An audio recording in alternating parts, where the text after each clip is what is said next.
Welcome to Film Strip. These podcasts are spoiler-filled as we discuss the plots, characters, and themes of the films in review. All content used or discussed in these podcast episodes is the property of the respective owners and used under the Fair Use Act, Section 504, C2, Title 17. Welcome to Film Strip. I'm Jay, and happy to welcome back to the show Patrick and Anton from Why Wasn't It Better? Pat and Anton, what's going on, fellas? Woo.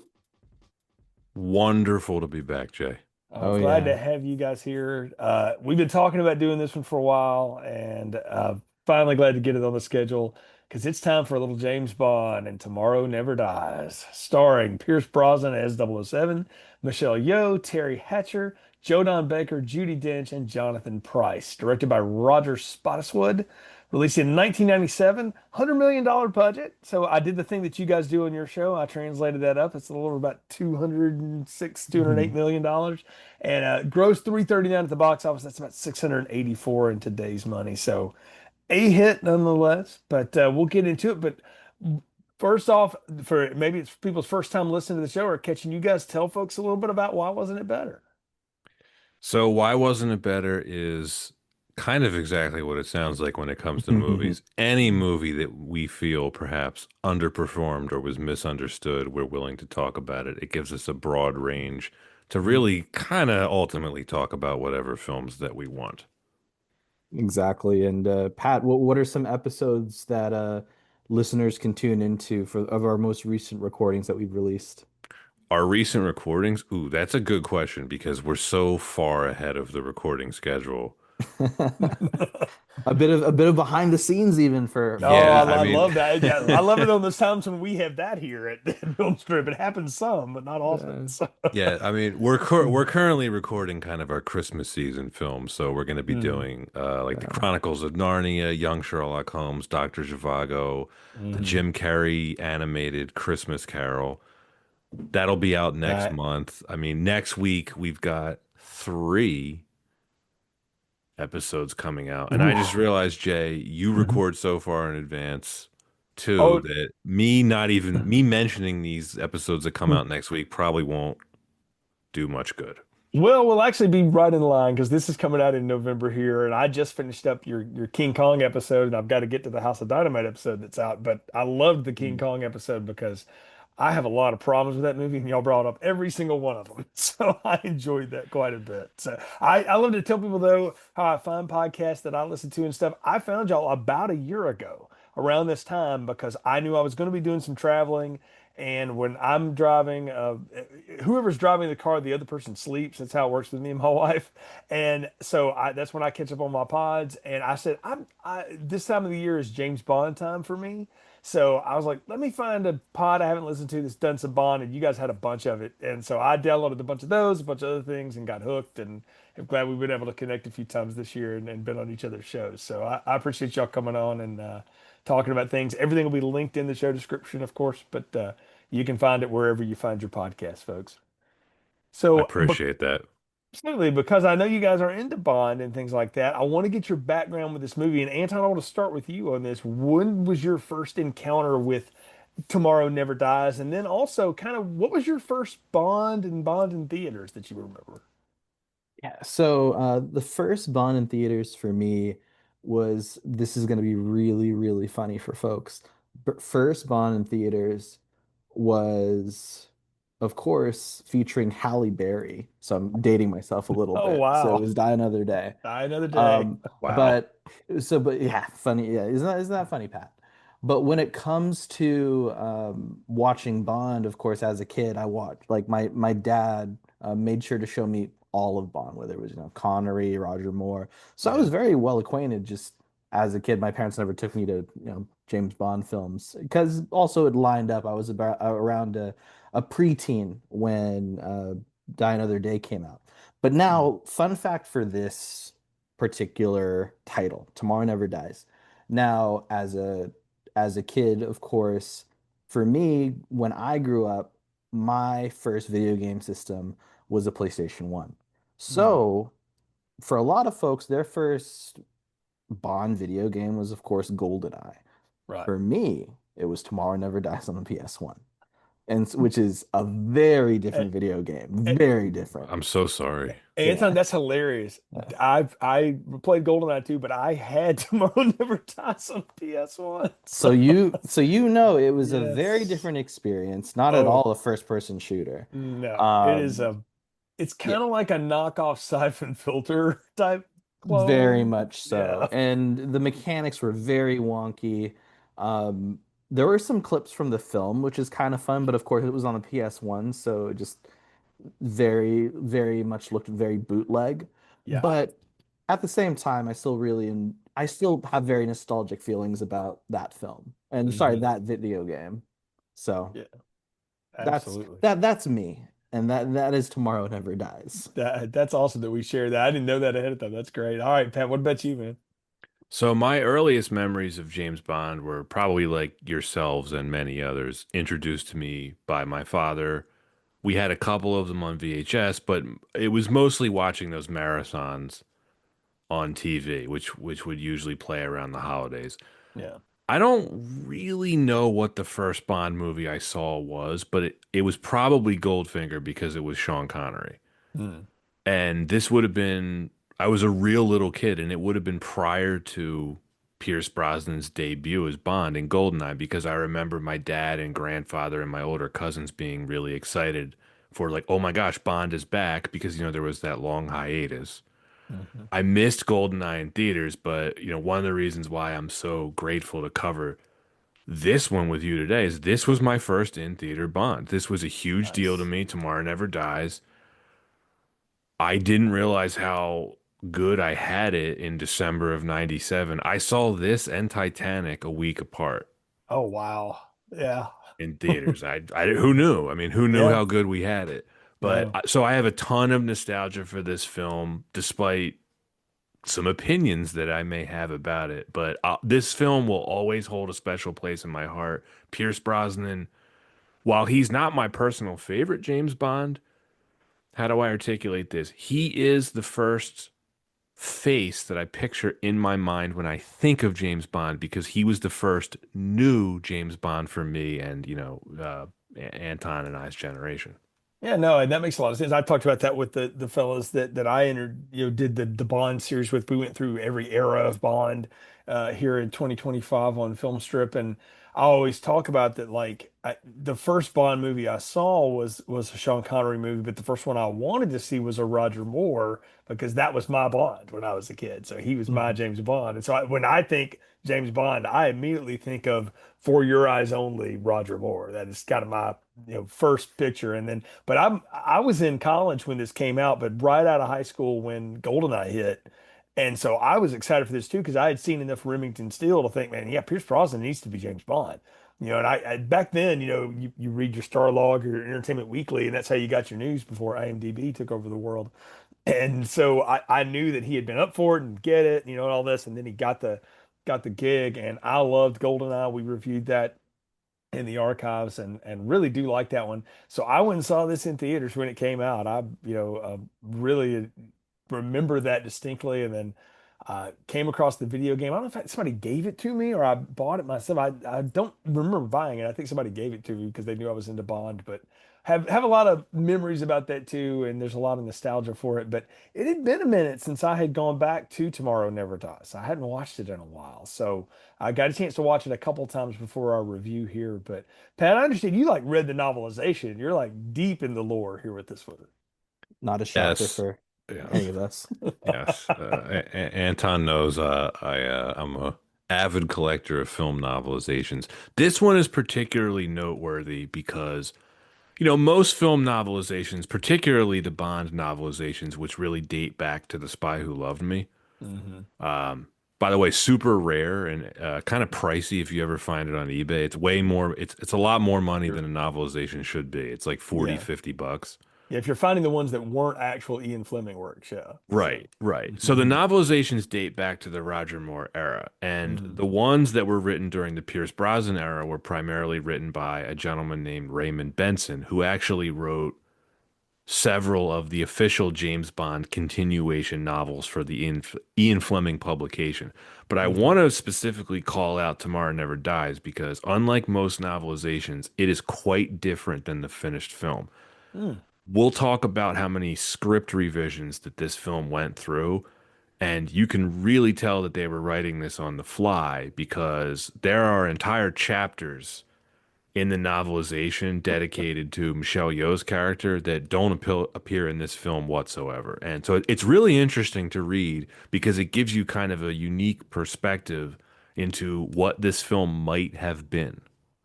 So, just quick question for that film novelization. Do you know which script it was built off of?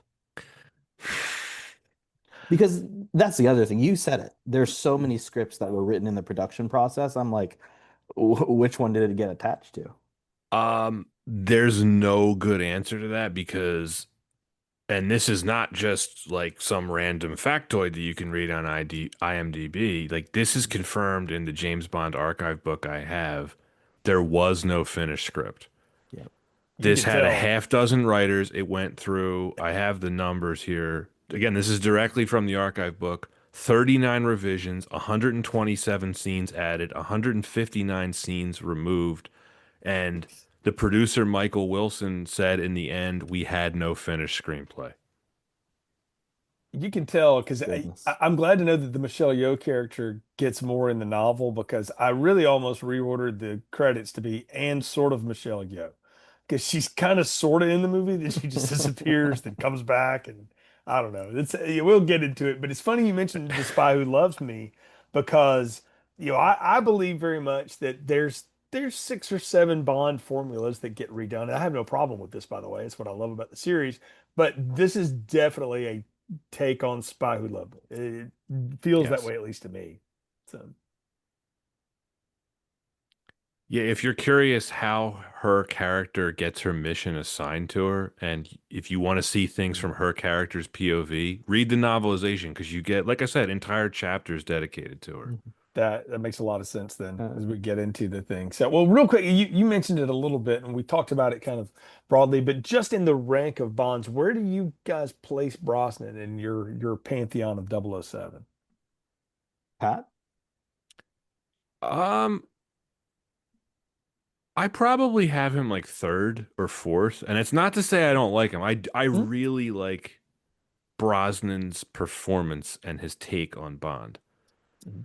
It's kind of an interesting question that you asked, Jay, because I almost feel like I have Daniel Craig ranked even lower, but it's not because I don't like Daniel Craig. I think both him and Brosnan were somewhat done a disservice by the films and the scripts that they had to work with. I have Connery first. I have Moore second.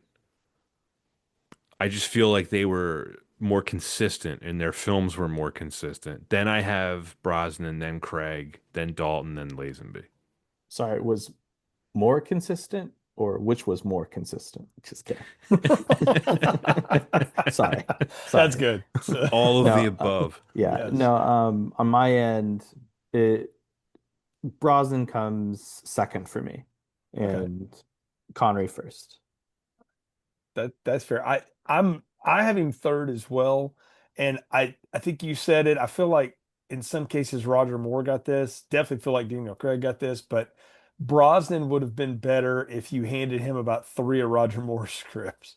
Like I feel like he got one really killer movie, and then he got 3 that are uneven, is what I would say. Like I feel like if there's one way to kindly describe Tomorrow Never Dies, The World Is Not Enough, and Die Another Day, it's uneven.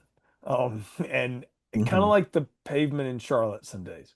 It can be a little uneven, and you never know what you're going to get out of them. But yeah, but I think we all have the same things that Brosnan's in our top end of things. And so, Anton, I'd love to hear from you because you've got him higher than us. What about him is second for you behind Connery?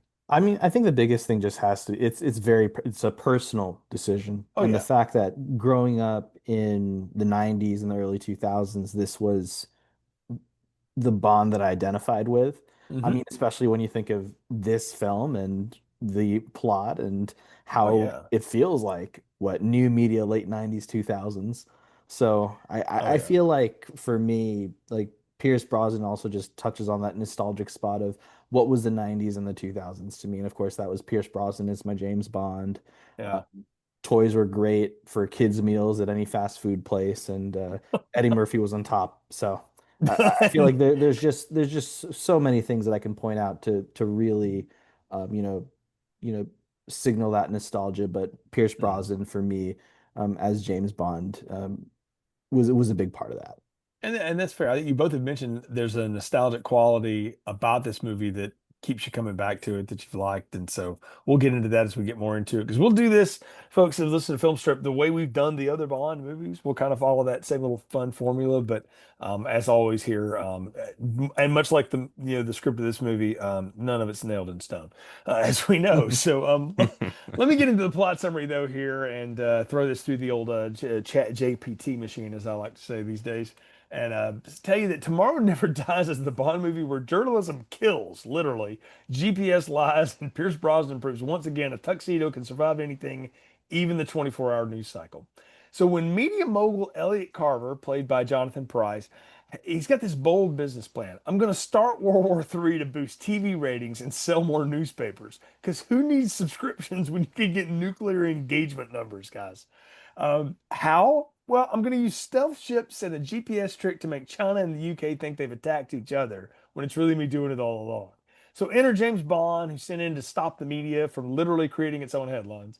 And along the way, he tangles with Paris Carver, who's Elliot Carver's wife, who he also happens to have had a thing with because, of course, he has.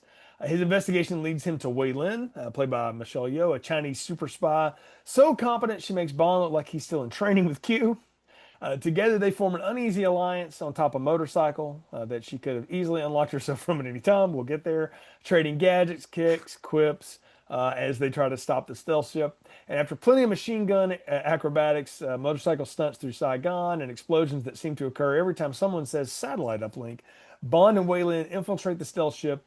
And Carver, still preening peacock-like on his at a board meeting, tries to narrate his own death scene until Bond interrupts him with a giant drill.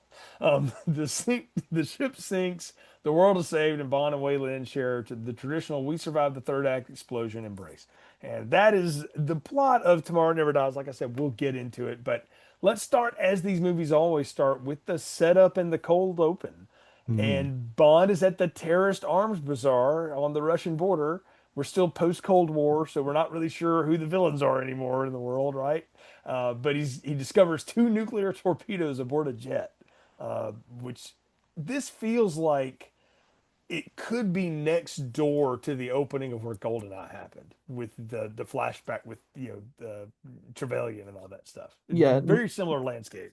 not quite as big of a stunt to open the film, right? No. Just, but not to say that there weren't any very big set pieces for the opening. Just no iconic stunt to open the film. Where on the Russian border? That's pretty big. Yeah, no, that's a long way. That's like, yeah, saying the California border or something, or the Texas border. I have to say now, when it opens with the quote, "A terrorist arms bazaar Russian border," it implies parody. It's like something you'd Mhm. expect to see in like The Naked Gun. Yeah, yeah. It very much does. And the way that the opening scene where he's basically flying the jet literally from the seat of his pants while he's being strangled and shot at by another jet, um, felt very Hot Shots, and kind of thing. I Like, can see that, yeah. It did. 9-year-old Pat ate it up. oh yeah. But 6-year-old Anton was watching Hercules. also a fair thing to be watching at that point. Well, I can tell you, I guess 20-year-old me at that point had questions then, and the same ones I have now. The guy in the back is trying to kill the guy who's stolen the plane in the front, while his friend is trying to shoot them both. I'm like, there's no radio communications. There's no like, hey, don't shoot at me. I'm trying to kill this man. I don't know.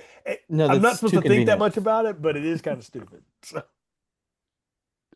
I'm curious about how the bazaar works. Do you think Gupta pre-ordered the GPS encoder, Right. or was he That's what just browsing? I know. Like, how do you know that's going to be there? Is it in a catalog? Does So he call them up like, "Hey, can you hold it for me? I'll give you Like, an is it advance, and sold?" 10,000 rubies or whatever. Yeah. So How It's many do you 97. have? He had to fax it. also, yeah, facts, true. But also, what currency are we doing here? Because this is pre-Euros, right? So, like, what do we, what do you accept? You take Amex? I mean, so It's not Bitcoin. at the Russian Bazaar, well, it hadn't been invented yet, right? Yeah. So that's not Gupta's there. an interesting character for a lot of reasons. Yeah.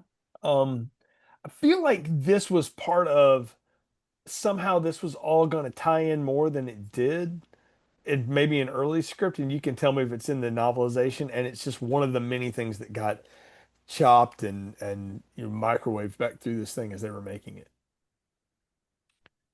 The novelization goes a little bit more into it. It's basically it's one of like 23 GPS encoders and it goes missing and they've Okay. been looking for it. So they were kind of implying that the setup for this mission is that the Americans and their allies are subtly trying to find the missing encoder.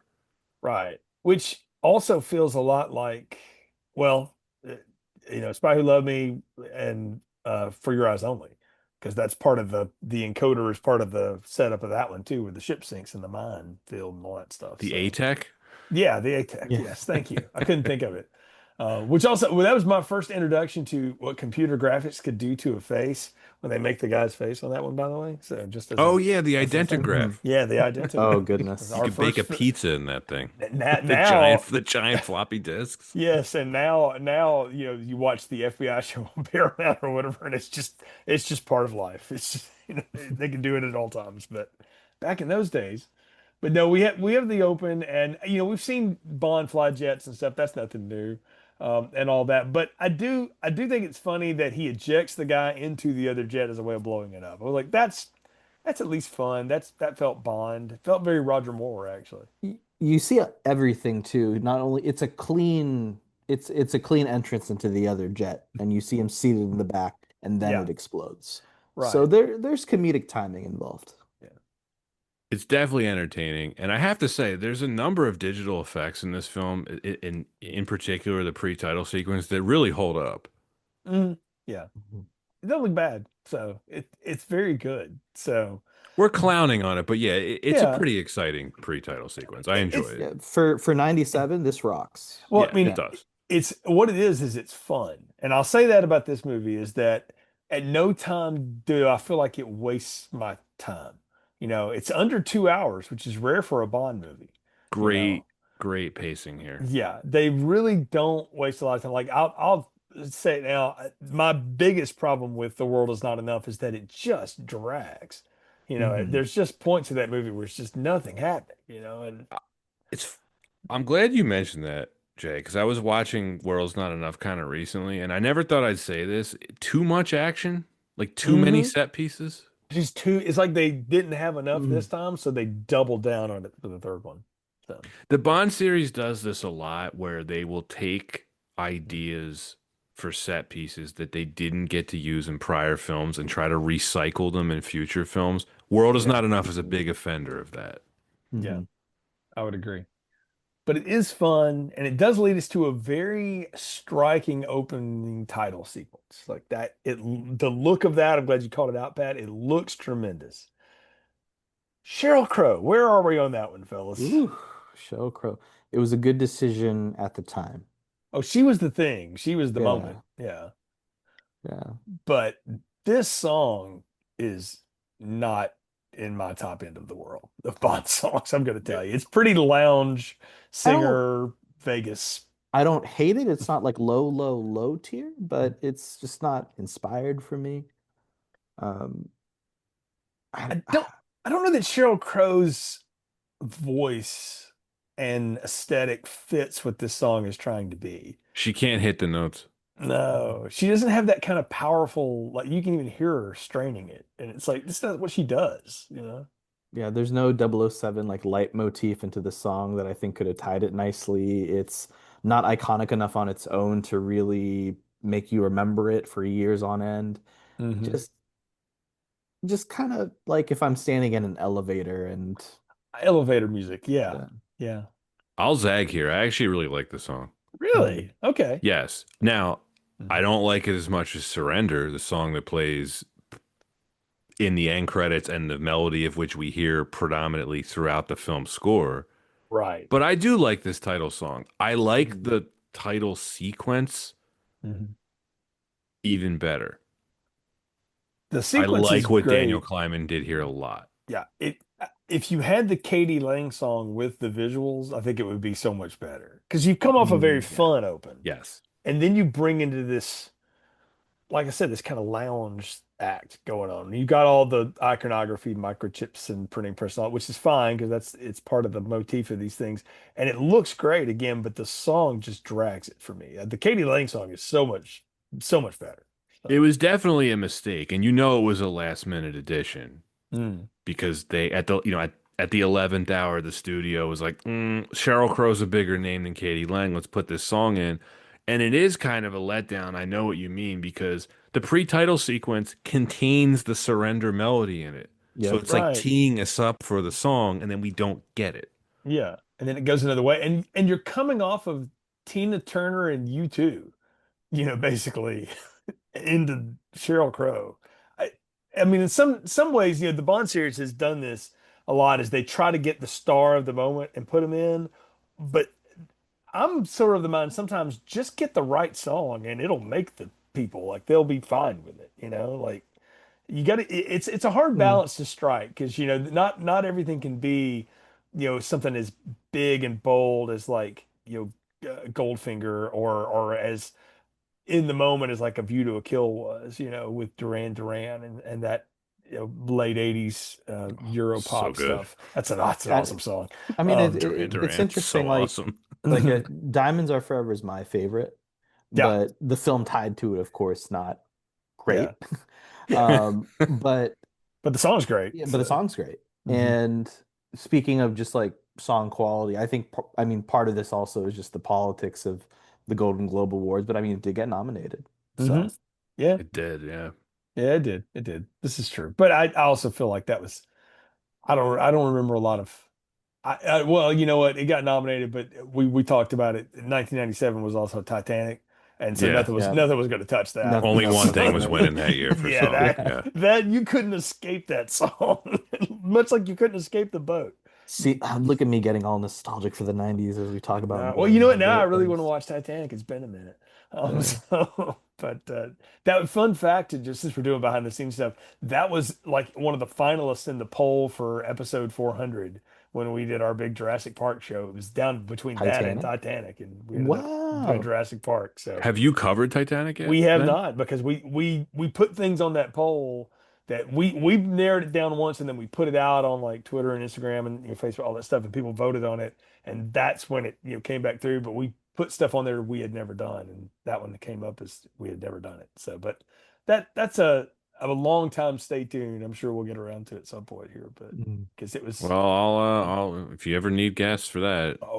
yeah. Yeah, we would not be opposed. Oh yeah, we'll definitely bring you on for that. But yeah, but again, nothing was going to touch that song. So, and No, No. no. how could it not? I mean, talk about fitting a motif throughout a movie and then just rolling right into the pop song at the end of it. It's perfect. So, With especially when we think of the legend that is Celine Dion, that will always be attached to that. indeed, And indeed.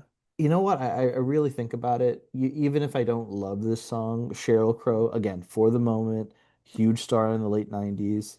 Mhm. Um, it also could have been Reba. I'll just say that. You could have had Reba. Could have been. That would have worked too. Shania Twain wouldn't have been a bad choice in the late Yeah. 90s. At Maybe this those are point. better. Maybe Shania Twain's better, but It's just disappointing when they don't use the song's melody in the score. yeah. Yeah. GoldenEye has the same problem. I really like Mhm. the GoldenEye title song. It's not used in the score at all. Mm-mm. Just only the little clicks at the beginning. So, Yeah. but yeah. Well, and the composers would tell you that was all they could like. That's all they could do. There just wasn't there. Well, So, that GoldenEye score is a bit of an odd duck. Um, I don't know if you want to talk about the score now or later for we this can go one. ahead into it now. That's fine. So yeah, Mhm. we're talking about the song anyway. It's a good enough time to talk about the score. So. It's my favorite thing about the film. I never thought I'd found myself saying this because they tried to bring John Barry back to score this film, and they weren't able to do the deal, and that's how David Arnold got hired because Barry recommended him. Hmm. Mhm. And I can't believe I'm saying this, Anton, this may shock you. I'm glad. David Arnold was the Wow. right composer for this. I think this score is fantastic. I don't, that doesn't shock me. Listening to it with a rewatch, I really enjoyed it, and I thought to myself, Pat's gonna love this, not only for the reason that it's a pretty banging score, but well, Pat, do you know what David Arnold also worked on score-wise? The film that we talked, Independence Day? there's a no, there's a much more important film that we talked about recently. Recently? Oh yeah, came up in conversation. Like, you know what? This one probably is the best in the series. Oh, another hint. Too Fast to You got to Furious. be talking about Too Did Fast, he Too really Furious. do that? Oh There my we Yeah. go, gosh. Jay. There we go. All I can Wow. say is stay tuned for terrible slash terrific twos in February here on Film Strip, where that one Man. will be discussed. Oh, that movie's So, awesome. Oh, it is oh, so funny. Lindsay's Brian, who occasionally comes on the show, is a big Fast and Furious guy, so we're gonna have him on to talk about that. But you know what? You mentioned it. We talked about the pace of this movie, the fact that he did Independence Day, the '98 Matthew Broderick Godzilla, and Too Fast, Too Furious, plus Shaft. Like it fits the motif of this movie. Like this movie Mhm. doesn't take a breath, and you got to have somebody that can do a score that doesn't really take a breath. It's another reason I don't like the song is I wanted something that didn't take a breath, with it. I felt like it needed because we had Mhm. the low key song. Like I know they've always done that, but a lot of times. But this would have been the time to have something that had a little more punch to it. Though I'm trying to think who in 1997 would have been. We could get the Spice Girls. Like I don't know what you would have gotten because rock Maybe music was garbage at that point, but not mainstream enough. So the Smashing Pumpkins. man, can you imagine that? Yeah. Like just for a minute, I I like no. the Smashing Pumpkins a lot, but I don't know how that would No. have worked for a Bond movie. What, Neither Third would Eye I. Blind? You can get Stephen Jenkins to try to Really. They were wrangle too his. busy contributing to the Batman and Robin Oh soundtrack. my gosh, yes they were. I have that soundtrack somewhere on a tape around here. So yeah, I don't know who he would have got that would have been as big of a deal to get. Or so I guess you could have gone completely the other side and got like Diddy or something, but that would have aged That badly. would have aged That would have terribly. aged badly, yes. Terribly, yeah. Maybe Seal. I think there's a Batman theme going Yeah, there's on. Batman and Robin though. Yeah. He was doing Gotham City Yeah. with R. Kelly and all that Oof. stuff. So we talk about aging badly, but yeah. No. But anyway, yeah. But no, I agree with you that the score of this is one of its triumphs. Because it does fit the pace really well. Like I always knew this was one of the shorter Bonds in terms of run length, but I never like looked at it enough to realize it's under 2 hours. And you count the credits out, it's really short. And I remember thinking at the time when I saw it in theaters, I was like, aren't these usually about a half hour longer? Like more or less, like they're They 210, became that. 220s. And then they became those, 3 hour monstrosities that we can't do now. But who knows what the next one will be. But yeah, this moves quickly, and that's not a bad thing necessarily. So we got to also talk about the other part of the open though too, or the way that it go, or the inciting incident, I guess you will, is that you got these two ships that what the torpedo that's also the drill at the same time, and I love the little animatic of the drill just going through the ship. That felt very video That game. The drill. sea drill? Yes, yes. I got a kick out of the drill though. I thought it was cool at the time, and I still think it's a pretty cool like It's henchman, I, villain I what weapon. is it? It's Chekhov's drill. Mhm. I have questions about how it works. It looks like a Trimmers got into the same machine that made Uber Jason and Jason X and turned it into the drill. What do they need it for other than to just sink the Devonshire? It's like it has one purpose. Right. Yes. So Yeah. if all they need it for is to just sink the ship, why don't they just use a regular torpedo? There's some dropped line in there about how if they used actual like armament, it would be able to be traced back based on the way that it because none of the countries Right. that are attacking each other use the same explosive package in a torpedo.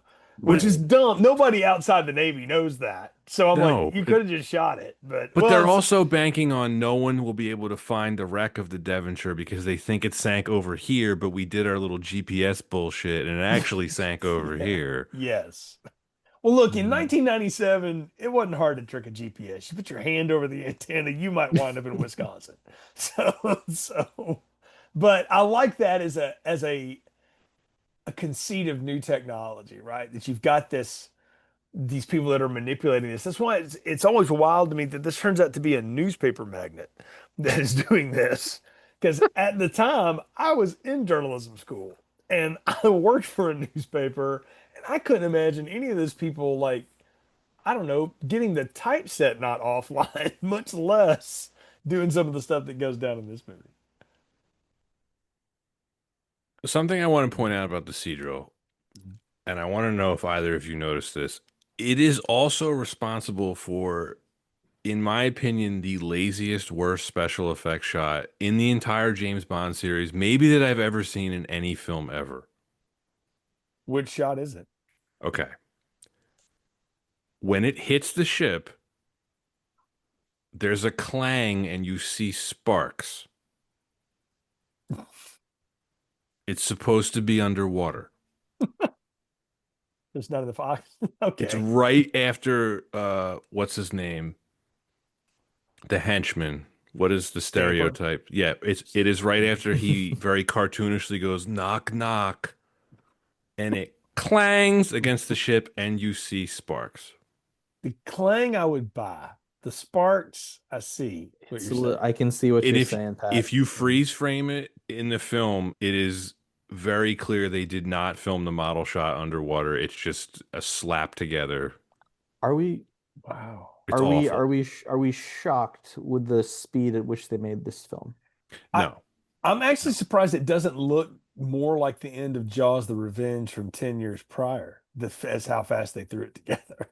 That it's not that bad a model work. It's every time I see it, I laugh out loud. It is, well, you talk about laughing. Stamper is hilarious to me. We're gonna get to him in a little bit, Ooh, but Stamper. that guy Awful. cracks me up. He's horrible, but he knows he is, and that's what makes it so delicious. We'll get to him in a little bit because it has like a nouveau Jaws. Wow, they missed on that one. They did. Yeah, but the whole point is you've got this stealth ship, which looks like one of the cooler G.I. Joe vehicles that you never got to own, but that you saw in the cartoon, right? Because it can just throw rockets out. It shoots a MiG down, which anybody that knows anything about like jet pilots, like surface to air missiles are one of the, like if you see it, you can just get away from it. Like it's not that hard to outrun because they don't have a lot of range, and the jet is three times as fast as the thing and twice as maneuverable. So it's the wild that the Chinese pilot is like, oh shit, rocket, and then all of a sudden he's just vaporized, Boom. out of the sky. But we have to make it seem like okay, the Devonshire got a shot off before it went down. So now we're gonna have a war between the UK and China. Um, and of course he's all over it. Carver is. The funniest thing to me is watching Jonathan Price do his whole routine in this, and the way he's typing with one hand, where he's just barely fluttering on the keyboard, kind of like what I'm doing right now, and he's just exposition. It's if you've ever seen his rendition of the engineer in Miss Saigon, it reminded me very much of that. 'Cause it's the same kind of energy. I love Jonathan Price. I always feel like I enjoy him in everything I see. Hmm. It's so funny when watching his energy in this film, and I feel like there was maybe subconsciously he was like, I'm gonna try to do an Anthony Hopkins thing. Mm, And because of course, Anthony Hopkins originally tied to, play Carver. right. And I feel like there was just a bit of that, like almost like a subdued maniacal insanity.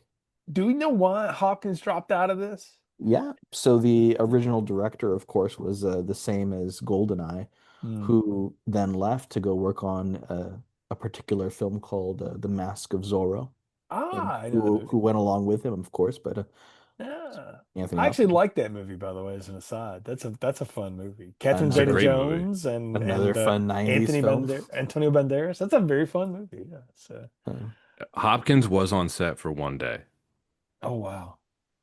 for Well, this film, I'm and trying to then imagine him. Yeah. it was the script stuff. Okay. mhm. He Just was like, too. "Wait, how you don't have a finished script? I'm out of here." Well, I don't blame him at that point. Yeah, I'm out. I'm gonna do Hearts of Atlantis later. Yeah. Ugh. Yeah. Well, this is man also did the Transformers one where they're like knights and Stonehenge and stuff. So He, it's he's not afraid it's to work. at Oh some no, point I it know. became about the checks, man. So, but at this point he still had dignity, so he wasn't going to do it. But um, I didn't put that together about the Mask of Zorro, but that makes a lot of sense because I love that one. But Jonathan Pryce is fun in this role because I'm Mhm. with you, Anton. He's hamming it up, but in a way that I kind of want a Bond villain to ham it up because we had. I don't know. I feel like Trevelyan was so serious, and part of that is just the Sean Bean of all of it. Mm. But you can't do that again. So you go in the other direction with the Bond Village. They've got to be like fun and big. Visually, I was reminded a lot of like Steve Jobs, which Mm, I think this predated the turtleneck look for Jobs, at least like on the larger cultural stage. I think that was maybe like the look when it was the iPod release, or sorry, the iPhone release. yeah. But yeah, no, this was just a very different take on a Bond villain, which, Mhm. for some, it's not all everyone's cup of tea. Well, I mean, I my Jonathan Price memories go back to he was in this Ray Bradbury adaptation that either like Showtime or HBO did when I was young with Jason Robards called Something Wicked This Way Comes. And Hmm. he's so creepy and so good in that. If I haven't revisited that recently, I'd recommend it as just one to watch because I think it's gotten forgotten in the pantheon of all the thriller horror stuff, but it's a really good and he's incredible in it, but he's so much younger in it. Than and it's 15 years. He looks like a totally different person, but he's pretty amazing in it as this wizard warlock thing, or whatever. But in That's in so great. this, he's the same thing. He's just a businessman. But the whole idea here is, and this is I'll give the Bond group credit is with all the scripts that they have with the idea of 24-hour news cycle media is not a good thing. And especially in the hands of publicly traded company, or investors and people with money and stuff like that, that it's going to influence it in a wrong way. And it's a little It's ham-fisted, but it kind of works. I mean, again, I was in J school at the time, so I bought it, you know. Yeah, I don't know, Pat, what's your take on it all? He's maybe my least favorite villain in the whole series. Really. Yeah, I don't like his performance. I don't like how the character's written. He's completely insane. There's no subtlety. That's because it's Jonathan Price, though. Yeah, we don't really know why he's doing what he's doing other than he's just insane, which doesn't follow Bond villain logic for me. And you compare it to, well, Trevelyan's a good example, right? He had a It was real revenge. backstory. He had a Yeah. very fleshed out motivation for why he was doing what he was doing. And the film that comes after this, World Is Not Enough with Electric King, again, has this really fleshed out backstory. Electric Carver King. has nothing. Electric King Hall, so years later would refer to as like the James Bond version of Talia al Ghul. But, Right, Ooh. right. Who, yeah. again, but that's a real backstory. This Carver is a doesn't have story. Yeah. anything. He's Yeah. just, oh, I want exclusive broadcast rights in China for the next 100 years. Well, Doesn't make any Which sense at is which is all. weird. Which is weird. I think like yeah. when we look at the production, or at least like even like the studio, I guess like checklist on paper, a more grounded, quote unquote grounded villain as part of what they were looking for, but still within the sphere of Bond. I, Which I they it was an I mean, attempt. they've had the maniacal businessman, several times they in these have. things. Even Hugo Drax had a very clear motivation for doing what he's He doing. did. We He really did. don't did. we don't get an explanation for why Elliot Yeah. Carver is doing this other than he's just insane. No, they give you an explanation. It's just not a good one, and it's a one word: ratings. He just says Which it is all the time. but Is the why? Why does he want it's just It's nuts. you, yeah. But one could he argue he didn't need to do everything in the film to get his ratings. I agree. But Well, yeah. right. That Yeah. also begs the question, how does starting World War III help him and his media company if there's a nuclear, because they're going to nuke Beijing, right? That's a Right. nuclear Let's cruise okay, missile. look, Yeah. let's be clear. I'm watching the film and I think to myself, what is a real travesty here? Why is he such a villain? It's because of his failed marriage with Terry Hatcher. Okay. That's what it That's is, right? Very possible. it's like he's just like, I'm insane. This is not working out. I need to find a way for her to pay attention to me. Right. So I'm gonna make China and the UK, where neither of us are from, attack each other. I, So one one of the also one of my other issues with this film's plot, and I don't want to be too negative on this because you can go through Bond oh yeah, movie plots and you pick them start pulling the apart. yarn. Really? Yeah. But one of the things, it's not just the plot. I think it's this film a disservice is that unlike GoldenEye and World Is Not Enough, the two films that bookend this, there is no sense of mystery here. Within minutes after the pre-title sequence, we know who the bad guy is and Hmm. what he's doing. Now, think about GoldenEye. Bond is tasked with going after who stole this helicopter, find out what they want, find out what they're doing with GoldenEye and stop them. And we don't actually get the Trevelyan reveal till an hour into the film. Yeah. Same thing in World Is Not Enough, right? Where you're like, you think that Renard is back to extract revenge on Elektra. You don't Meh. know what he's up to. But this film, within minutes after the pre-title sequence ends, we know that it's Carver. We know he's on the stealth boat. We know he's trying to start the war. There's not a lot of mystery Right. to it. No. And on one hand, that's what is part of the fleetness of the film and stuff. It's also that feels like stuff that got chopped out of the multiple scripts that they had going with this Yeah. deal. So I don't disagree with you that he's not particularly motivated, or it doesn't make sense what his motivation is. I don't know that I would put him in as the worst villain of the Bond films, but as I sit here and run them in my head, I'm going, all right, but who's he above? And it's a short list. Maybe the guy from Die Another Day, but he had a reason. It was a dumb one, but It was dumb. he had a reason. No offense, Anton, but yeah, he had that Colonel was a reason. Santon Moon, That was A little it turned weird. into the ginger guy. So, Gustav Graves. yes. Oh my gosh. I just rewatched that too, and I don't remember any of the characters in it Oh, except it's Jinx. it's rock bottom. Yeah. Well, I don't. Little did we know Gone Girl would have a career after that. Because she Yeah, did good that in the point. Doom movie, and I was like, this chick's never doing anything. So, but oh well. So, like a lot of people, she got rescued by David Fincher. You talked about it. Let's talk about the Bond girls. Let's talk about Paris Carver specifically. Terry Hatcher was on a heater in 1997. Like Lois and Clark was massive. She had been in Heavenly Creatures and some other stuff. She was just this gorgeous woman. And I know Bond characters get short shrift sometimes and stuff. This may be the most underwritten female character ever in a Bond movie. That's saying something. Like I really think there's almost nothing to her other than I used to bang James Bond, now I bang Elliot Carver, and I'm gonna die in the next scene. Like she's in two scenes. Just in it for the star power, and that's probably about it. Guess, yeah. Another studio interference. It was probably going to be Monica Bellucci.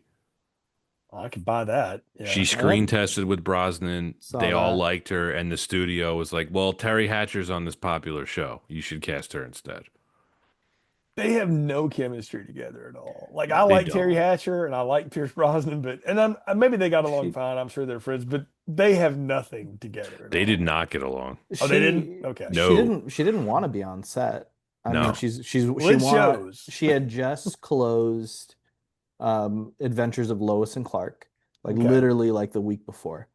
And then she was pregnant on set while Oh. filming this. So she's like, I didn't want to be here.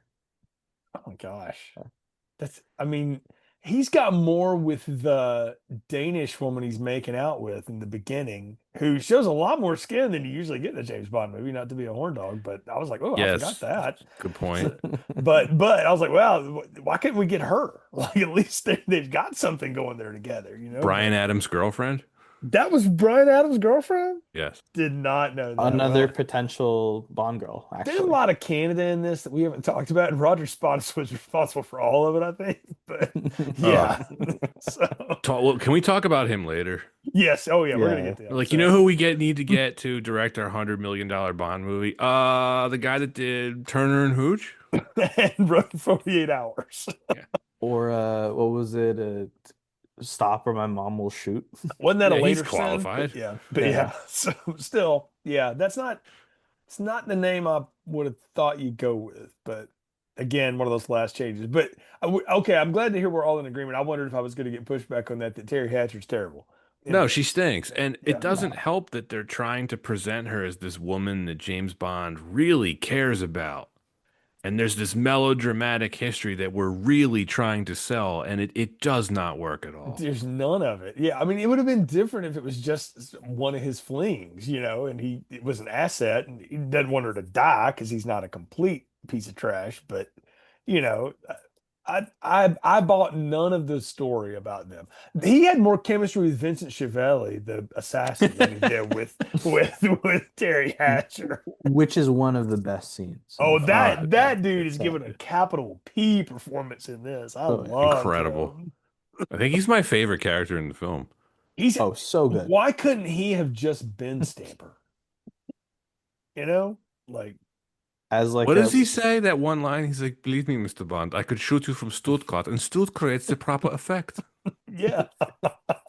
I love all of that. I love the way he goes down too. I'm just doing my job, so am I. Bang. And I'm like, yes, that's what James Bond does. So I wonder how much of that was ad-libbed, where he's like, "Oh, did you call the I auto club?" so I good. guarantee you 90% of that was him going, this script there's not even a script. I'm just gonna I was go. saying the dialogue and the novelization during the scene very different, Oh, I'm sure. Yeah, it's night and very day. different. So yeah, no, I mean, I loved him in that. I mean, I hated Terry Hatcher had to die, but obviously she was also Pierce Brosnan. Oddly enough, makes out with her cheek when she's dead on the bed and saying goodbye to her. But okay, I didn't trying to sell that Trying to be connection. sentimental, but I it's guess comes off as a little weird. it's This awful film's got though. some tonal shifts that Yeah. don't D- work. Which is interesting because the whole exchange is just very quirky and hilarious, and Hmm. then it hard pivot to I did this for you, Terry Hatcher. Like, Right. Yeah, Yeah. And I can get you out of here. No, you can't. he has the So it's showdown with Dr. Kaufman. Then we yeah. get 30 seconds of the English patient. And then within 3 minutes, he is remote control driving his BMW with a shit-eating grin on his face in the parking garage. with It is with like that all over the place. with that Ericsson phone. Oh Yes. man, it's the well, there's lots of product placement in these movies all the time, but that's definitely a gadget we'll get back to. But we got to shift though and talk about the other Bond girl real quick because she's the spy who loves him. And this uh, the Wayland Michelle Yeoh. Now I think this was a big introduction for her to American audiences. So it's definitely something that got her on the radar. And of course now she's well known in tons of things. She's in the new Wicked that's out now, I guess, as we're putting this out, and stuff. So a venerable star, but I'll give her this because I didn't know who she was at all. I just heard like, oh, this Hong Kong action star is going to be in this. Well, okay, cool, sure. And I thought with given what she was given to do in it and how she again drops in and out of the movie, she does a lot with it. Like she's no Barbara Barr, but she's pretty good. yeah, She's great. she's one of my favorite things in the film. I'm also a little biased because I'm a huge Michelle Yeoh fan. Mm. Um, when you look at this is the film that really opened up like Western films for her, right? This, and of course, then a few years later we get Crouching Tiger, Yeah, and so that's massive for her. And I yeah, mean, you said it, Jay. Like I want to say probably it was since Everything Everywhere All at Once. After that, it's just every yeah, film has to have Michelle Yeoh. It feels yeah. like. But she was in stuff for years between after this and like you say, Crouching Tiger really put her on the map. And then she Hmm. was in just whatever she wanted to do. Um, but it's a good introduction for her because again, when you pair somebody with Bond and they're going to be equal or his counterpart, in these things. It's always a push and pull as to how overpowered they can be compared to James Bond in a movie. And I feel like they get the balance of that right, which is surprising considering how many different like versions of the story existed when they were going with it, that they were able to keep that. Because I don't know what the story is behind them, and maybe Pat, but I feel like her and Brosnan definitely got on well, and they seem to really play well off of each other. They did get on, and they're still friends, and you Okay. can Mhm. you can really tell. Like there's clips you can find of them on YouTube, like fairly recently, like in public together, and Mm, it's clear that they still get on with one another. I think they have really good chemistry in this film.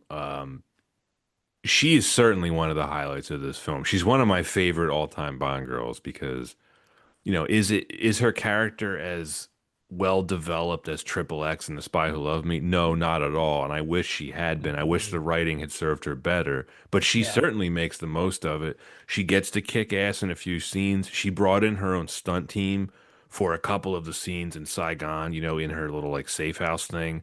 That was Mhm. her stunt team that she beats up. Mhm. Okay. I Really was going to cool. ask. Yeah. That looked like something that she brought to the production because I don't think Roger Spottis would have had that in the bag. He did So, not. No, that yeah. was all her and her stunt team, and you can tell. And Mhm. frankly, I mean, I wish we had gotten more from her. Yeah, she brings a different Bond girl energy to the Mhm. film, and she's a very capable martial artist, Hmm. very capable stunt performer. Not that she got to actually perform a ton of her own stunts for Mhm. this particular film. But I think what's really nice is it also brings a wider audience globally Mhm. because of course she's way more well known out east, and I'm Yeah. not talking Philly.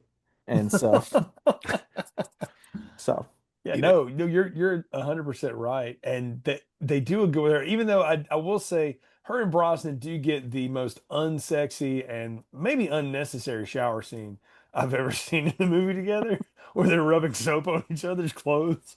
You know, and a I little get it. weird. They're like, she's probably like, "Nah, I ain't doing that." And they're like, "Okay, cool. Well, will you wear a white t-shirt at least?" Sure. Why are we taking a shower in the street again? We get that dirty on the motorcycle? But okay. she's pretty unique for Bond girls too, because if you really think about it, and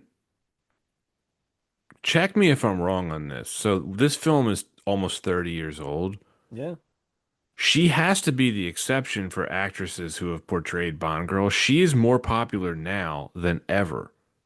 Certainly Yeah. more popular now than she was when this film came out. I don't know Yeah. if you can say the same for any other actress who's been in a Bond movie. Boy, I'd have to think about it going through. Yeah, I don't know. Eva Green's a pretty big star still, and she had like Peaky Blinders and Penny But not Dreadful like after Michelle this. Yeoh. Michelle Yeoh's an No, Oscar winner. yeah, it's yeah, her career, I think, is also just very unique, It is. where her where it's almost like she had such a huge peak early on in her career, but then it catapulted again late in her career, which I she got the again right thing to very Yeah, do. yeah she Yeah, had a rebound pretty recently. I mean, yeah, the only one I could think of is like maybe Halle Berry, but Halle Berry was more popular in 2002 than she is now, right? yeah, yeah yeah. way She was a more. bigger deal in the aughts than she was, now. So yeah, that's not a bad catch. I mean, she definitely got the bump. She's in her mid 30s when she makes this movie, or early 30s, really. And Yeah. Brosnan's like in his early 40s, and they both look great. And but I mean, again, they have a ton of chemistry together. So and because they're both really good, and I think they understand what the assignment is not, like what's not there or whatever, they're both able to actually do something with it. Because you got to remember, like I know Brosnan's only had one Bond film, but he's technically tried to play James Bond for about 10 years at this point. So Right. he knows the Yeah. character really, really well. And it's probably, I mean, it's one of the better things when they finally got him. And clearly she realized, hey, this is my shot, to go westward. So I got to make the most out of this. And look, the thing was huge, and it did get her on the screen. So I like her a lot. I really do like Wayland. I like how she comes in and out of stuff. I didn't know she didn't do a lot of her own stunts. I thought she would have in this, but they do a good job covering it, and she looks good in all the Mhm. coverage stuff on it. So she's fun. I do like too that the way that they tag team up against the villains in the boat at the end, and they each take out their own personal problems on people and stuff. It always works. We talked about Carver a good bit and the fact that what his entire motivation is, or his reason for doing things, doesn't come with motivation. So it's just Mhm. we just have to accept it. But I do like Jonathan Pryce. I think he's fun in it because I think he realized this is bullshit. And so I'm just gonna at least be fun. And and he went with that. So I'll give him credit for that. Um we talked about Kaufman, but we glazed by. We got to talk about Stamper, Mr. Stamper. Stamper. Wow. Yeah. This If guy looks Awful. like a villain from a Beverly Hills Cop movie, it right? was very on the nose what his henchman name indicated, right? He steps Right. on stuff. Yes. Yeah. He definitely looks like the kind of guy who would try to sell you drugs in a club. I took him also as this is one of the sparring partners for Ivan Drago. He could be that, you Like know? his stunt double. Yeah, he could be a stunt double because he does Very, have yeah. kind of the Drago, flat top going on. Um, but I mean, he is the quintessential Bond villain main henchman. Mhm. He's got all the souped up power. He's not as insane as the one in Tomorrow Never Dies who like can't feel pain or some nonsense. So he's always on PCP or Oh, the something. world is not enough, you Yeah, mean? World's Not Enough. That's what I Yeah, meant. Yeah, yeah, Renard. yeah, Renard. Yeah, that guy. That guy. Okay. It's funny you mention that Yeah. because in the novelization, Stamper has pain and pleasure nerve sensors that are reversed. So any type of pain you give him will cause him pleasure and vice versa. Now, obviously, that is not in the finished film. So he's Hellraiser, is what you're saying, basically. Pretty much, yes. And it Yeah. seems like you brought up Renard. It's like they brought the pain thing back for The World Yeah, Is Not Enough. it's the same screenwriter. So yeah, Yeah. or the main Right. one, I should say. Yeah, Yeah. it's the Bond, like I said, Bond recycles ideas all the time. Hmm. That was one that might have been left in the bin. So I don't know that it works for either one Yeah, of I these mean, people. like just to briefly talk about World Is Not Enough, I mean, you probably agree with this. That's a really cool idea. They do nothing interesting with it in that Yeah, film. no, not at all. Yeah, the way he goes No. down is just like that's it. Yeah. Yeah. So no. And then he ends up just being a bit more one-dimensional henchman, which Mhm. is, it's fine. I mean, Just he he's a doesn't have to heavy. have a lot to him, but it's the fact that he's so. I don't think he understood that you can have a little tongue in cheek with this man, like have a little fun with it. He doesn't look like Yeah. he's having any fun. Like Vincent Chiavelli's having a lot of fun. And Jonathan Pryce is having a ton of fun. Terry Hatcher and Gotts Otto are not having any fun on this script. And I I don't. don't know that he had the acting chops to do it. He looked like. Yeah, I honestly thought I was like, did you guys call Tony Scott and get one of his like hair models to come and do this? Because this what this dude looks like. So. He's like the reason why I don't like him at all as a character, he's like the sixth version of this, right? Hmm. We've seen Red Grant, we've seen the guy in You Only Live Twice, we've seen the guy in For Your Eyes Jaws. Only. It's Mhm. maybe not the sixth, but like we've already seen Yeah. this kind of uber blonde, muscle bound henchman four or five. Oh, Necros in the Living Daylights. We've already seen Yeah. this guy 5 or 6 times. Hmm. And by the time he is the least interesting of them all.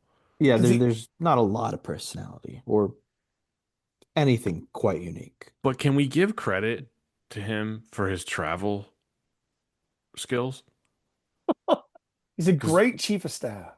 Yeah. you know this film takes place over the course of 48 hours, right? Right. Yeah. That's And what's wild. he gets Because around. we know that because Yeah. the amazingly super English Ministry of Defense tells M, you have 48 hours to investigate. That guy is a villain from a Muppet movie. You know who he So- is, right? No, I don't recognize the face. You know Downton Abbey? Yeah, yeah.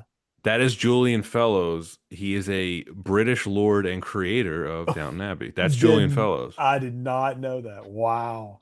Amazing role for him in this film. I like He's how he says super it. British. I like how he says Christ. Oh yeah, everything just falls together. Well, yeah, you talk about somebody underutilized. Judy Dench is like, am I in this movie? Uh, So, I could have two watched a Just whole scenes. movie of just the that scene Just the, in the defense minister well, people in the conference room. that and the other guy that's like her right hand, who's one of the soldiers in Resident Evil, the one that gets the grid to the face. I can't remember his yeah. name, but he Oh, always gets killed in those movies. Not Tanner. What is his name? Colin Salmon plays him. Yeah. Colin Mhm. Salmon. Yeah, I like him. He's fun. So he's also very, you know, in the moment of it. You can tell he's in a different movie when he shot those scenes. But we know that this film takes place over 48 hours. So Yeah, Stamper is on the stealth boat that sinks the Devonshire. Then he's in Hamburg yeah, running security for Carver's party. But then yeah. he also pops up back where the Devonshire sank. Hmm. So he can, seemingly he just happens to be hanging around where the Devonshire sank so he can pop up and capture Bond and Wei Lin. This Pretty is He efficient. is everywhere and always on a flight.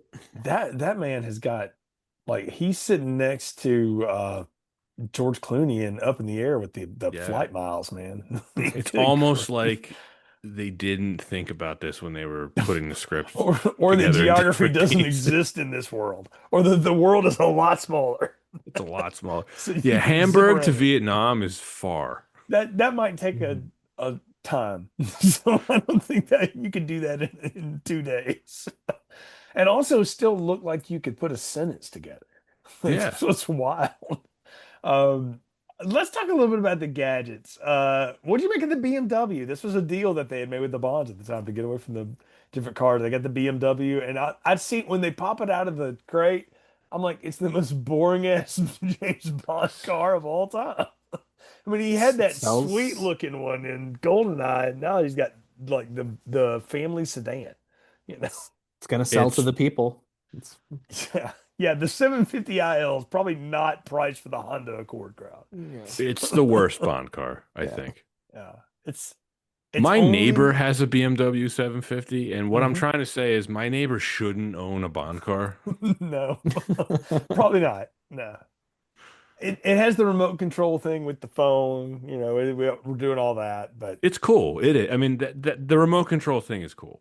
yeah, because you see how it's going to play out. I mean, it's hilarious, and the fact that and apparently they did not pay for it. So, but they got the permission to let Q dress up in the Avis jacket and do the little comedy checklist. Like, do you need insurance for explosions? Or I'm like, well, we got to let Desmond have his comedy. So, you know, but It's not a Puma, right? that looked like the Good fifth one, time Anton. they had shot that. Like honestly, and they were like, let's just get through this. It did not feel like they were like it was like the fourth different setup of that they had seen, and they're like, okay, I the car's okay, but it's not. I mean, it's boring. There's nothing memorable about it, right? Right. I had Ericsson cell phones. I didn't have this one, but it's one of the most indestructible phones I've ever seen. And Sony Ericsson, pretty sweet. they Back were great. nowadays, there's only about three kinds of phones, so Yeah, already this feels like a resonated. nostalgic time. It does. I It does. I love when they're introducing the car, how, GPS was new at the time, but I love Hmm. how proud they are. Hmm.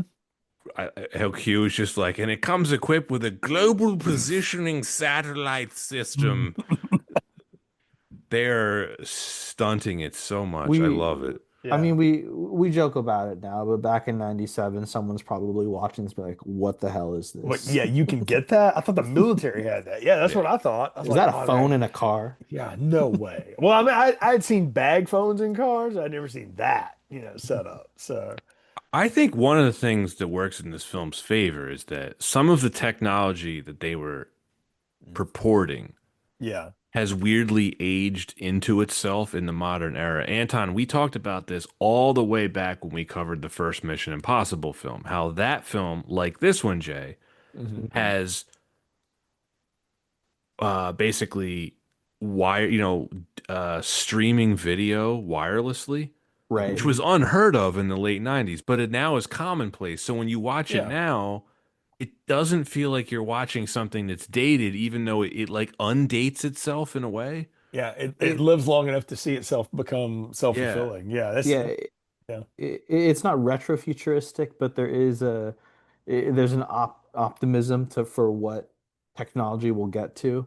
It's very funny. There's actually some late 90s IBM commercials where they very similarly themed. Can you imagine teleconferencing from the beach? And I Yeah. watched, I'm like, Yeah.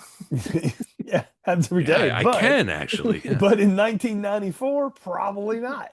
So Uh, Sidebar about Carver's dumbass plan.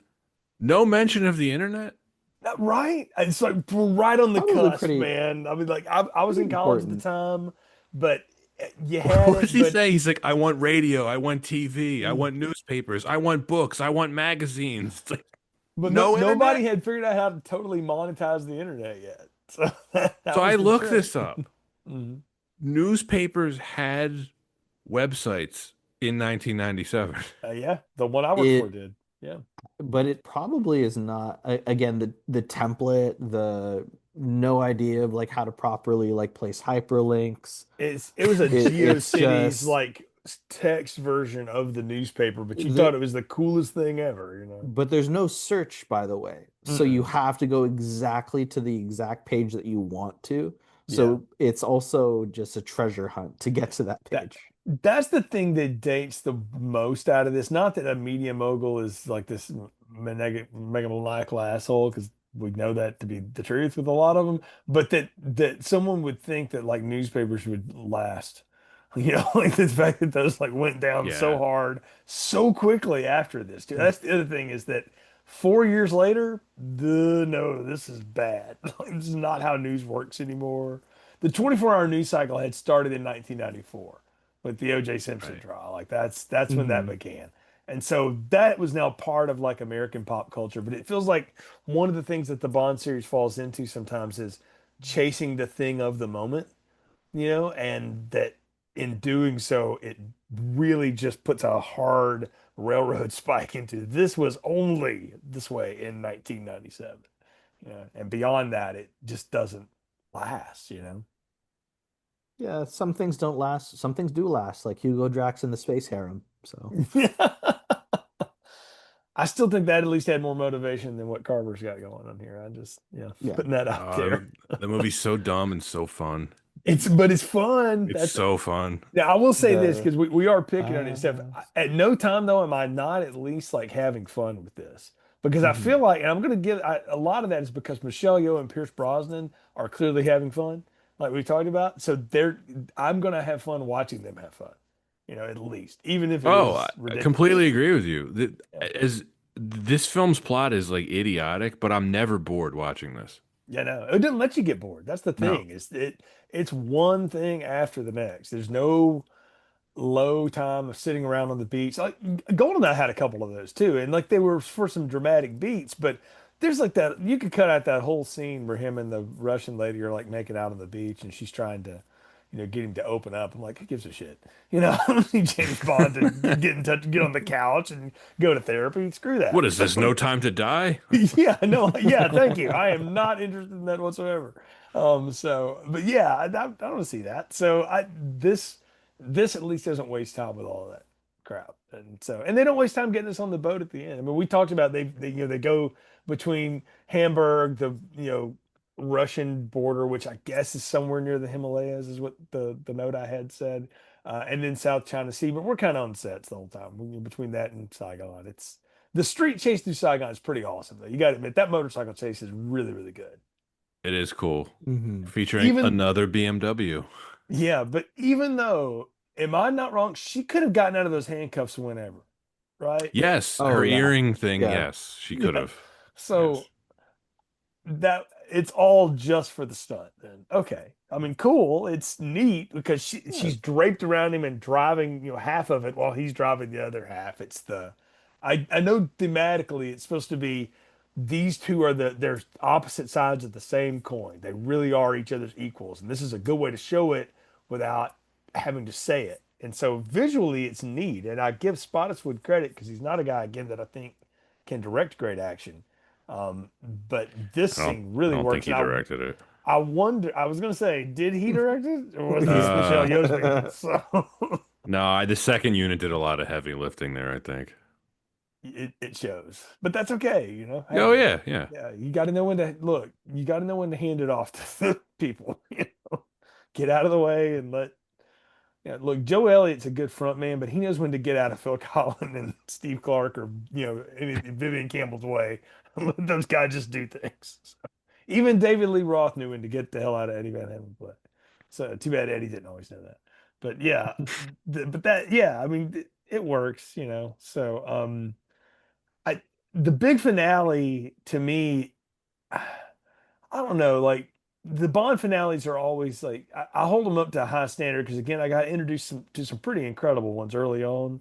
Like I always think about the Ninja Cave and You Only Live Twice being just like a high pinnacle mark for like throwdown Bond, endings and stuff.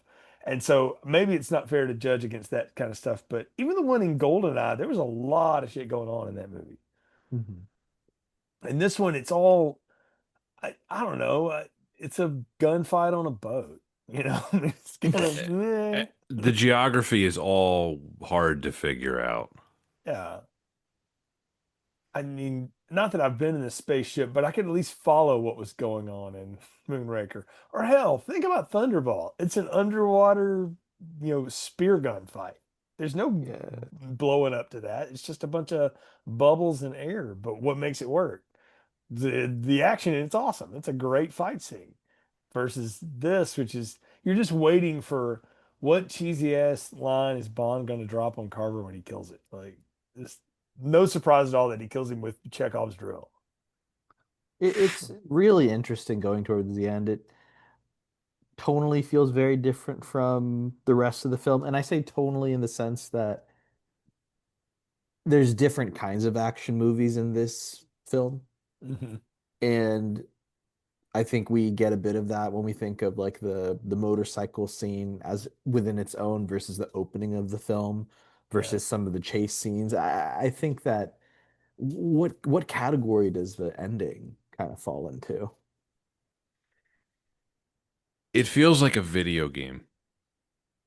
A very chaotic video game. Yeah. Yeah, and Well, this is probably no surprise to the both of you. This climax aboard the stealth boat, it was the most rushed during production. They didn't storyboard it. Yeah.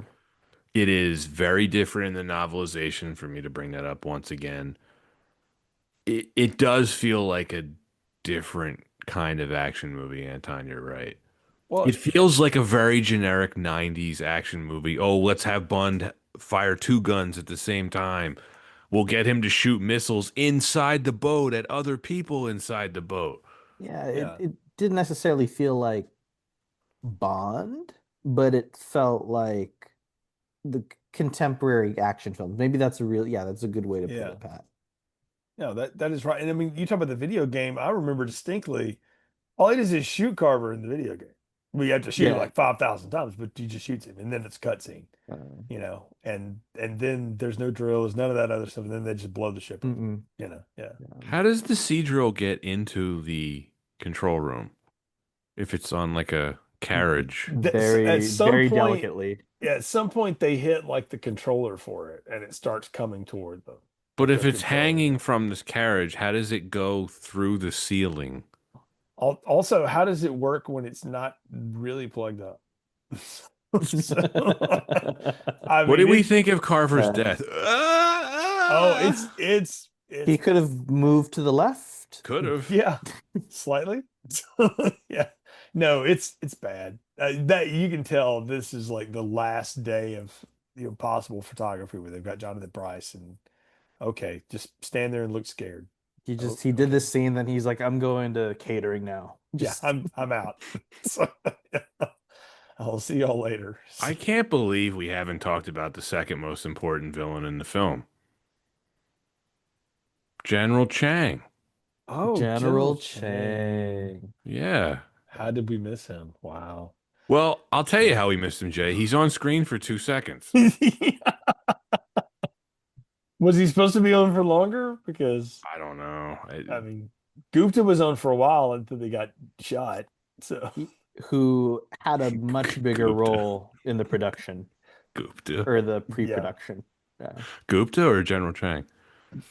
Both, presumably, but I know specifically for Gupta's character, he would throw like he would use his uh card throwing skills as part Hmm. of his thing to like dispatch people.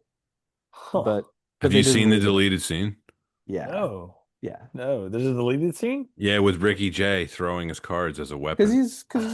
he's That, very, very good at it. I And mean, that would be one, yeah. that would have been cool if it had been set up at all. Right. I mean, I don't know how that would have worked in the underwater boat sequence, all that too, but it's a neat character thing. That feels like that's come back somewhere along the way. Like, oh, no, it's not a Bond movie. Friggin' Dave Franco does this to people in the Now You See Me, Now You Don't movies. Like he Right. throws cards at Right. people and knocks people out with them. Which I Um, wonder if he learned from Ricky Jay. you wonder, yeah. Well, supposedly a lot of that sleight of hand that they do in those movies is actually like the actors. Like Woody Harrelson's been able to do that for years, but the rest of them apparently learned it to do some of the close-up stuff. So I don't know. I like Ricky those. Jay could really do it. Mm, mm, I believe it, and I've seen it. So Yeah. I love those, by the way. Just as an aside, the Now You See Me movies are fun. So they're like their own set of like ridiculous lore, but they're also fun.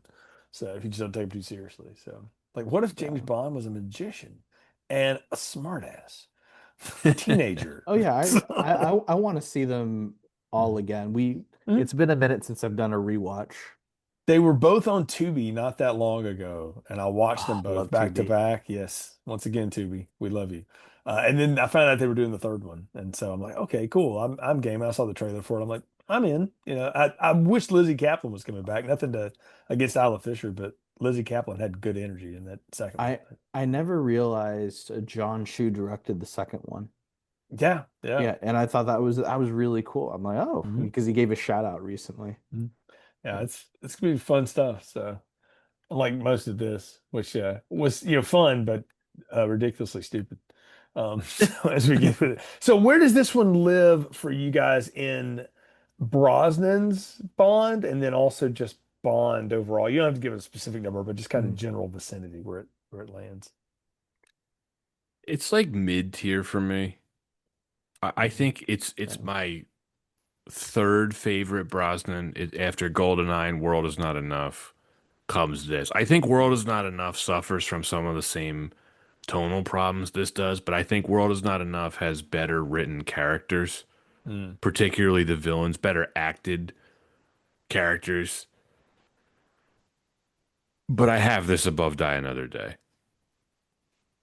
Yeah, this is upper mid for me just because I still find myself going back to see this one. It's I find it very entertaining. Mm. And also I just love Michelle Yeoh in it. So I feel like especially when it comes to like not like this era of 90s action films, like this is on Mhm. that list for me. So while it's not high on the tier for Bond in the Bond sphere for Brosnan, I still think it's upper mid. I live with y'all. It's in the middle side of it. I feel like the Brosnan Bonds are like a perfect downslope angle for Yeah. his four movies. You have GoldenEye, Tomorrow Never Uh, Dies, World's Not Enough, and then Die Another Day. Like it makes a perfect line down, which is hard to do in a series. There's always ups and downs, but I feel like his four, they just slid down the mountainside a little bit because the scripts got more convoluted and the too many people in the kitchen as it He was done a usually. disservice because I, Yeah. I really like him as Bond. Oh, I He agree. was the total package as Yeah, Bond. he yeah. was perfect for Bond, and again was not serviced with completed ideas. He had one complete idea. That was the GoldenEye script was awesome, and then from there it was It was just downhill. yeah, literally it went downhill from there for me. So You know, rewatching this, Jay, because we covered GoldenEye fairly recently. mhm. This is very different than GoldenEye. It's a stark change. You can tell like the director's changing and all Yeah, that. it's filmed completely differently. It's Yeah. tonally different. It's Mhm. it's the same writer or one of the same writers, but you wouldn't know. No, is it, well, again, writers can have a lot of influence in certain things, but particularly in action movies, it's a visual medium in a lot of ways. And the visual here it's a stark drop from Martin Campbell to Roger Spottiswoode. No offense to Roger Spottiswoode, I'm sure he's a nice person, but this is not even close. And that's a shame too, because you do have some good set pieces with Saigon, and you've got somebody like Michelle Yeoh, and I don't think he knew what to do. Like honestly, I mean, I just don't think it was. Again, it was one of those late replacement. We got to get it done. They run at that point. I mean, they're running up against the deadlines because, let's be real, this is the only thing keeping MGM alive for decades. So they got Mm. to get this out. So Time was not on their side. And did It mm. did either of was you look up who the DP was on this? No, I didn't. Who is mm, it? A guy named Robert Elswit, who no big deal. He is a frequent collaborator of Paul Thomas Anderson. He shot this Mm. and Boogie Nights in the same year. Pretty good. He Oof. won an Oscar for There Will Be Blood. He's the same guy that shot There Will Be Blood. So Okay. Oh. Oh. I'm looking at his filmography right now. He also shot The Hand That Rocks the Cradle, which is one of my favorite very 90s experienced DP. erotic thriller. Yeah, no, he's good. He's got good stuff. Heck, he shot Mission Impossible Rogue Nation. That looks so much better than this. So, But this is a perfect example of mm, how a great DP or mhm. crew member in general, if Yep, you don't give them enough time to do their thing, it doesn't matter how talented they may be. yeah. Spottiswoode said in the production notes he wanted like months, extra months to work on this film, and they didn't give it to him. I don't think they could. I think they had the No, release date and it was hard. it Like was they were locked in. they were getting that out. So, because again, this was keeping a lot of people employed. So, It was. yeah. Well, I mean, I'm a fan of them, but I wouldn't sit there and hold them up as great cinema. But a lot of those mid-level, mid-series Nightmare on Elm Street movies are the thing that's keeping New Line Cinema alive. So that is mm, coming out whether it's done or not. So, Yeah, think so about it. If we don't get all those Nightmare on Elm Street sequels, do we get Lord of the Rings as it no, happens? Probably no, not. no, no. you don't get any of that stuff. Yeah. So, because that also means you don't get that King Kong movie you guys just recently covered, which may be okay. But Hmm. so people should go Well, listen to that episode. It's a great takedown of Thank that you. that movie. I'm going to tell you. Well, Because I thank had you. that one like, oh, we should do King Kong someday. I saw y'all did it. And I was like, I don't think I could say anything different. I'm just going to point people to that because that is exactly how I feel about that movie. Anton and our guest were kinder to it than I was. I think it pretty much stinks. It's not good. So It's not. again, good actors wasted in roles that aren't built for them. But anyway, another day on Donahue, as they say. Well, we're at the part of this podcast where it's time to give final thoughts and popcorn ratings. So if it's your first time on the show or listening to the show, we rate thing on the popcorn scale. The bigger the bag, the more you like it, and of course, add any modifiers to it that you like. So, Pat, Anton, what are yours for Tomorrow Never Dies? Anton, let's go with you. yeah, so just final thoughts. I mean, this is just a nostalgia trip for me, and just thinking of it from that lens, I do enjoy watching this film. This has so much rewatchability as an action film, as Pierce Brosnan's Bond, as a Bond film, as Mhm. martial arts Michelle Yeoh in the fray. It has all the things that intrigued me as a teenager and that still intrigue me to today when going back to this kind of film. The quality of the film maybe is not up there. Like no zero character development, zero really any, or I will say that the pacing at least is a bit better than what I would have than World Is Not Enough. Hmm. But I think one of the biggest things that you can point to this film is just coming right after GoldenEye. It's just it's tough. It's just tough. But I think that a lot of people will agree, even what, 30 years later, Hmm. almost, it's just still such an entertaining film. And I think again that comes down to uh, still paying attention to the right parts of what makes Bond enjoyable. And part of that is no matter the stakes or what's occurring on screen, there's still just an edge of nostalgic optimism and fun that's going on in the film that later Bonds tended to turn a bit more serious than this. So for me, this is just a fun nostalgic trip. When I think of the popcorn that I would give this, think of your favorite movie house from the 90s and all of the whatever chemicals they put in their popcorn to make it taste the way that it did. And that was the popcorn that I'm having, and I'm having a large of it. All right, Pat. So this is Brosnan's second outing, and what Anton said is right. If you compare this to Goldeneye, yes, it is a sophomore slump. I think the villain and the plan are really stupid, but it is very entertaining and it's very watchable. It's really well paced. I absolutely love the score. David Arnold was one of the best additions to the James Bond series that they ever could have hoped for. He would score all of the films after this, going up to Quantum of Solace, and in my opinion, they never justified replacing him. This is one of my favorite scores in the series. Check out the song that plays during the end credits as Rel, Surrender. I like Pierce Brosnan here a lot. I really like Michelle Yeoh. It has a lot to offer. I feel like I've been pretty critical of this throughout this episode, and I know I said I would rank it middle tier for Bond. I've seen a lot worse.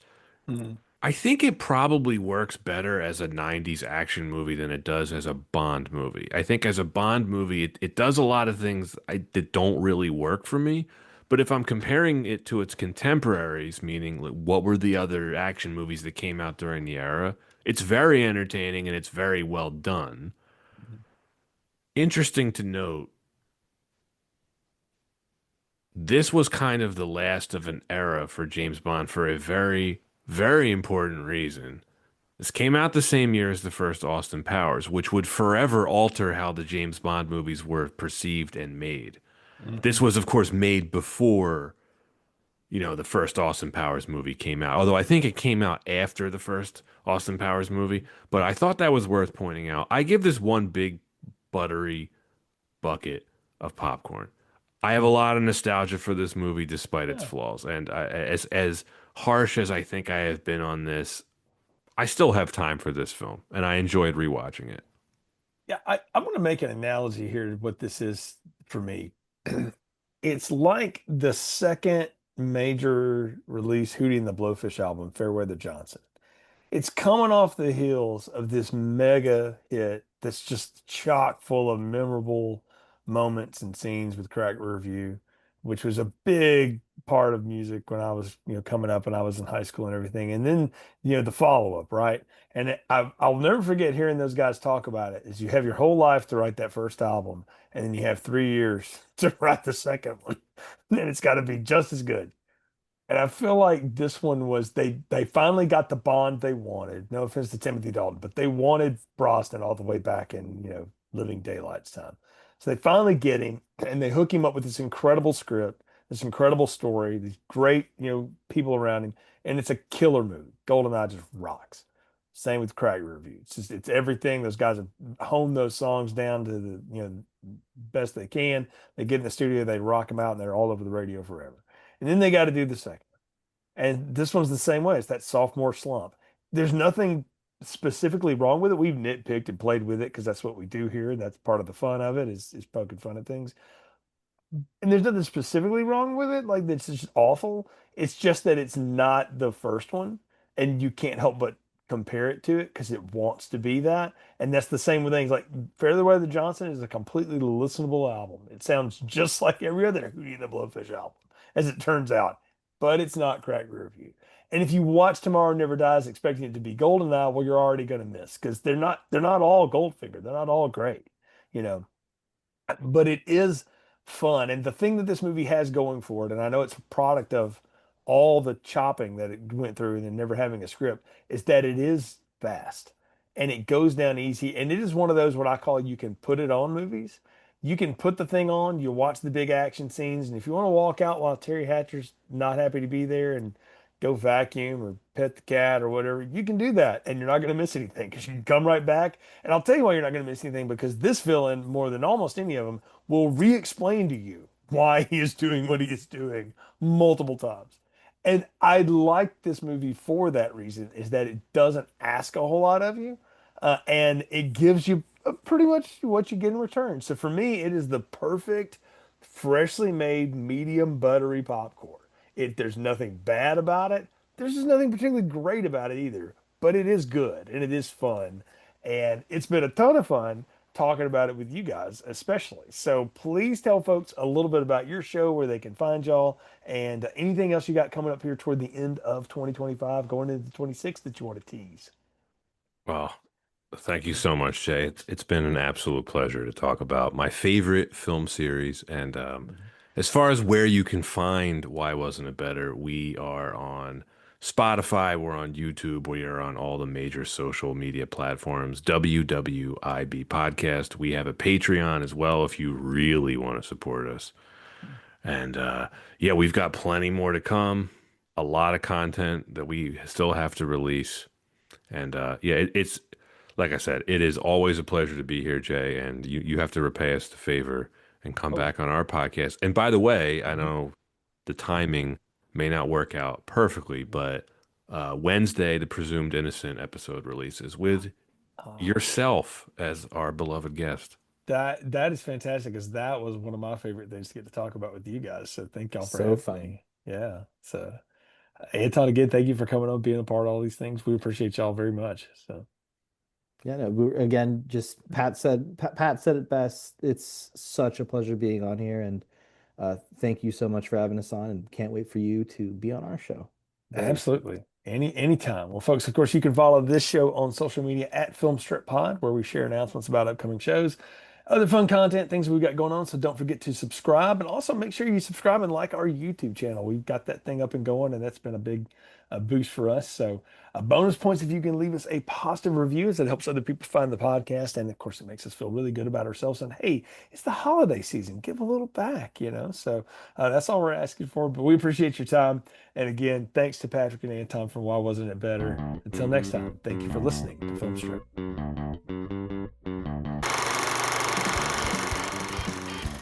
Thank you for listening to Film Strip.